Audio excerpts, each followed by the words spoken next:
لا تحرمنا من أداء الصلوات يا الله. تبنا إليك يا الله، رجعنا إليك يا الله، ندمنا على ما فعلنا، عزمنا عزما أكيدا على أننا لا نعصي الله. تبنا إلى الله، رجعنا إلى الله. سئمنا الصلاة في البيوت، لا نريد أن نصلي في البيوت، نريد أن نصلي في بيتك. عجزنا الصلاة في المساكن وفي الرحال وفي المنازل، نريد أن نصلي في بيتك، فالمساجد بيوت المتقين. اللهم ارزقنا القناعة وحببنا في صلاة الجماعة وذكرنا بالموت كل ساعة يا الله.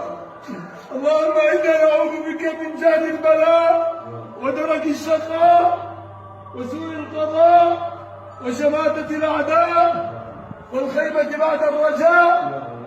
اللهم اغفر لنا الذنوب التي تنزل البلاء، اغفر لنا الذنوب التي تقطع الرجاء، اغفر لنا الذنوب التي تمنع الدعاء.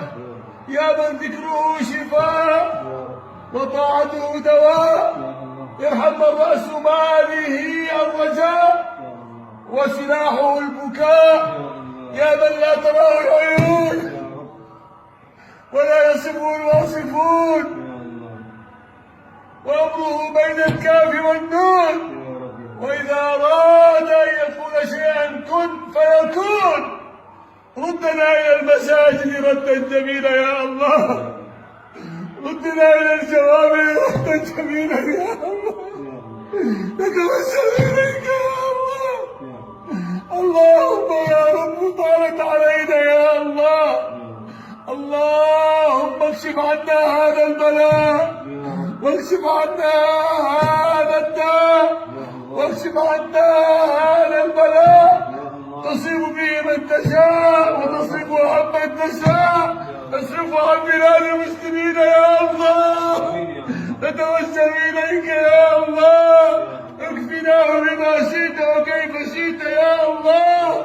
احفظنا بعينك التي لا تنام، واكتفنا بركنك الذي لا يضام، وبنور وجهك الذي بلغ اركان عرشك، ان تكفينا شر هذا الوباء وشر هذا الداء. يا لطيف الصنع، يا من كلما ذهب الامر جرى ما ذهب، يا غياث المستغيثين ويا ماضي الامر اذا ما حكم، فرج الكرب الذي حل بنا، انما الكرب علينا عظما.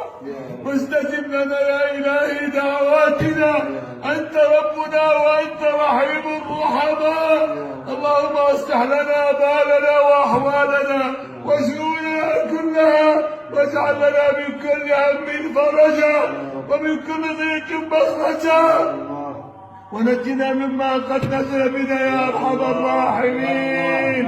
يا محول الحول والاحوال، حول حالنا والمسلمين الى احسن حال، حول حالنا والمسلمين الى احسن حال. اللهم لك الحمد كله ولك الشكر كله، علانيته وسره، واليه يرجع الامر كله. يا من عليك العسير يسير، دبر لنا فانا لا نحسن التدبير. يا رب عجز الطبيب فداونا، كثر الفساد